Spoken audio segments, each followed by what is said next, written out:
Alors je vous souhaite la bienvenue dans cette vidéo. Donc dans cette vidéo, je vais simplement vous reparler du challenge parce qu'il y a beaucoup de gens qui m'ont dit voilà, tu fais une vidéo par jour pendant 40 jours, mais comment tu t'organises? Parce que c'est quand même assez difficile.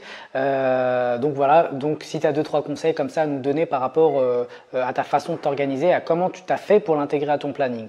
Alors premièrement, il faut savoir qu'effectivement, moi j'ai une activité très chargée, donc ça a été très difficile d'intégrer ce challenge dans ma vie de tous les jours en fait. Et j'avais une condition, j'avais un critère indispensable, c'est que je voulais absolument pas que ce challenge ou que le travail en général vienne altérer ma vie de famille. Ma vie de famille, c'est ce qui est le plus important pour moi, c'est-à-dire qu'à 16h, 17h, quand les enfants sont là, je ne travaille plus, sauf si voilà, je suis dans le cadre d'un événement important, où je vais y passer du temps. Du coup, on se réunit en famille, on en parle pour bien expliquer aux enfants, par exemple, que je serai peut-être pas disponible tous les soirs de la semaine. D'accord? Mais la vie de famille, pour moi, c'est ce qu'il y a de plus important. Donc, s'il y a du temps à trouver, c'est dans le temps professionnel.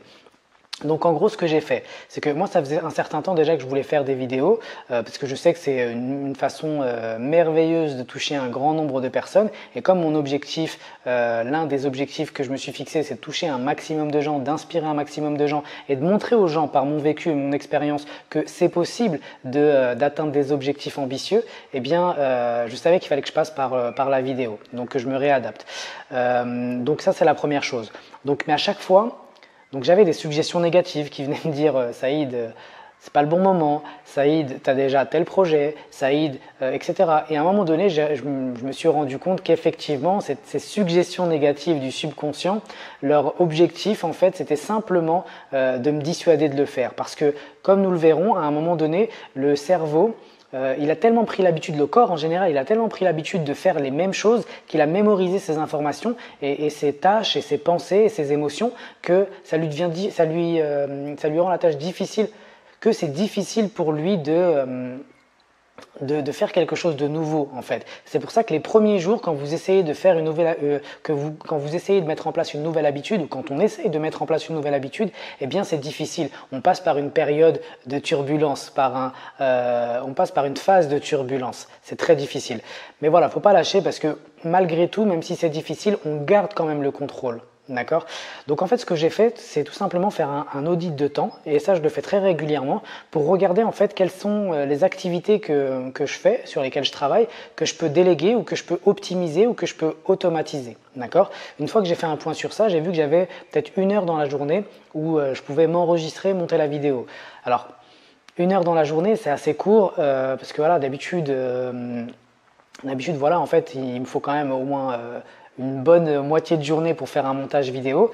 Donc là, je me suis dit, ok, bon bah écoute, on va faire un montage express très rapidement, sans se poser de questions, sans que ça soit vraiment très technique, et en faire en sorte que les prises, comme celle que je suis en train de faire là tout de suite, soient le plus fluide possible. D'accord?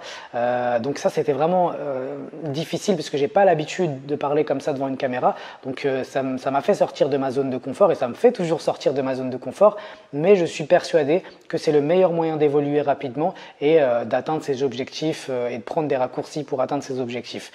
Donc Hassoul, une fois que j'ai fait ça, j'ai commencé à créer un process. Donc je me suis dit, ok, comment ça va se passer? Je vais m'enregistrer avec mon réflexe, je vais m'enregistrer avec mon micro. Donc là, c'est un micro dictaphone Sony X650, il me semble, TX650.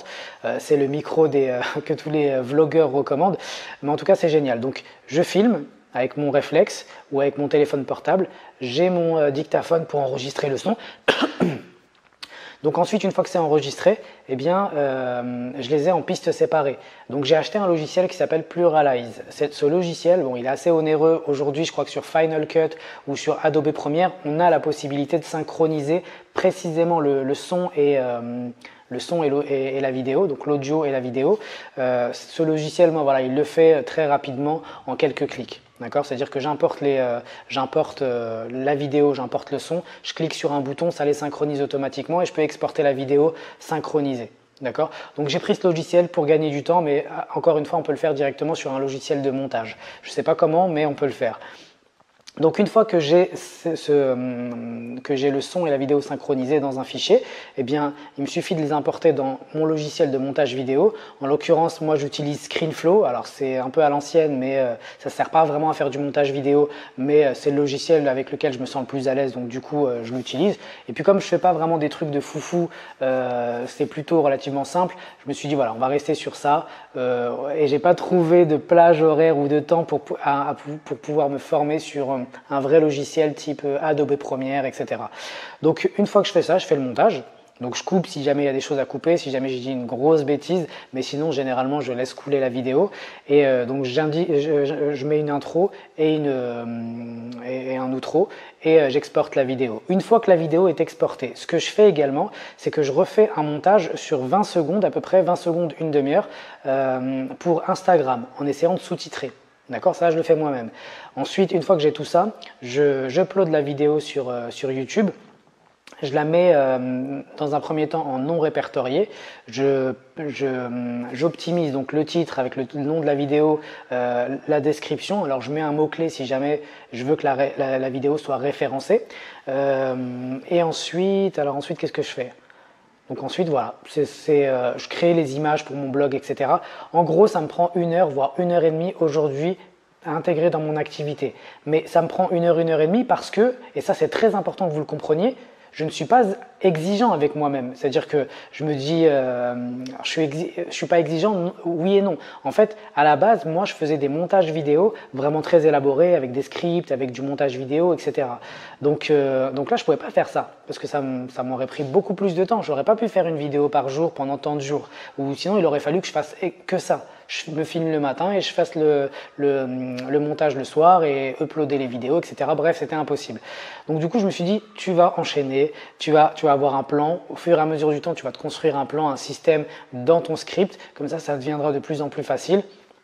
Mais voilà, en fait, tu vas pas être exigeant vis-à-vis de la qualité. Tu vas simplement enchaîner directement. D'accord? Donc voilà comment je l'ai intégré à mon planning, voilà ce que j'utilise. Alors dans les ressources, vous avez un certain nombre d'éléments sur un certain nombre de liens par rapport au logiciel que j'utilise moi-même, donc vous pouvez vous en servir. Et surtout en réalité, passer à l'action. Passer à l'action parce que c'est l'action qui donnera les résultats. Vous savez, je lisais un livre, le livre de quelqu'un qui est devenu millionnaire en étant parti de zéro. Et donc à un moment donné, j'ai tilté sur une phrase où il dit voilà, en fait, on ne sait jamais quelle est l'action. Parce qu'en fait, lui, c'est une action bien précise qui lui a permis de devenir millionnaire. Donc, il lui a permis de rencontrer quelqu'un, un marché, etc. Et après, ça a fait boule de neige et il est devenu millionnaire. Et donc, du coup, il a dit, on ne peut jamais savoir quelle est l'action qui va nous permettre d'atteindre notre objectif. Donc, du coup, en fait, le truc, c'est qu'il faut passer à l'action. Il faut multiplier les actions, il faut multiplier les expériences et automatiquement, ça va déboucher sur des opportunités. Et moi, je le vois dans la vie de tous les jours. Si je n'étais pas passé à l'action, si j'avais attendu d'avoir tous les éléments en main pour pouvoir faire telle ou telle chose, j'en serais pas là aujourd'hui. D'accord? Donc voilà, gardez ça en tête. Si vous avez des questions, n'hésitez pas à les poser en commentaire. Et si vous avez aimé cette vidéo, partagez-la, commentez-la, likez-la. Barakallahu fikum. Wassalamu alaikum wa rahmatullahi wa barakatuh.